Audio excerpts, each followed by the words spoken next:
Naibu kamanda wa jeshi la walinzi wa mapinduzi ya Kiislamu nchini Iran IRGC, Meja Jenerali Mustafa Izzad amesema Irani itaendelea kwa nguvu zote na programu zake za nyuklia, kisayansi na maendeleo licha ya kile alichokiita juhudi za maadui kujaribu kuangamiza sekta ya nyuklia nchi hiyo. Izzad alitoa kauli hiyo wakati akizungumza katika hafla ya kumwenzi aliyekuwa kiongozi mkuu wa mapinduzi ya Kiislamu Ayatollah Said al-Khamenei, ambapo alisema maadui waliingia katika mzozo dhidi ya Iran wakiwa na malengo kuipindua serikali, kuigawa nchi na kuharibu uwezo wake wa kimkakati.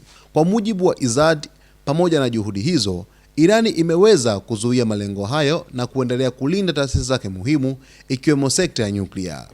Alisema Irani itaendelea na njia yake ya maendeleo ya teknolojia ya nyuklia, sayansi na uchumi kwa nguvu zaidi, akisisitiza kuwa shinikizo kutoka kwa mataifa hasimu halitaizuia Teherani kuendeleza uwezo wake. Izzad pia alidai kuwa maadui wa Irani walilenga kudhibiti rasilimali za mafuta ya nchi hiyo, mlango wa Hormuz, kuvunja jeshi la Iran na kambi ya upinzani pamoja na kuondoa sekta ya nyuklia.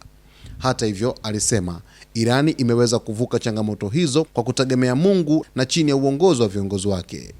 Akizungumzia hali ya kimataifa, naibu kamanda huyo wa IRGC alisema mabadiliko yanayotokea duniani yanaonyesha kile alichokiita kupungua kwa nguvu ya Marekani. Aidha, Izzad alisisitiza kuwa Irani imeimarisha uwezo wake wa kijeshi hasa katika eneo la makombora na ulinzi wa anga. Alisema uwezo wa Irani wa kudhibiti mlango wa Hormuz, ambao ni njia muhimu kwa biashara ya nishati duniani, pamoja na maendeleo katika teknolojia ya makombora na mifumo ya kisiasa ya ulinzi wa anga, umeipa nguvu kubwa Irani ya kuzuia mashambulizi ya adui. Izzad alidai kuwa uwezo huo wa kijeshi umewalazimisha wapinzani wa Iran kuwa waangalifu na kuchukua hatua kwa tahadhari. Kauli hiyo inakuja wakati mvutano kati ya Iran na maadui wake ukiendelea kuhusisha masuala ya usalama, programu ya nyuklia, uwezo wa makombora na udhibiti wa mlango wa Hormuz.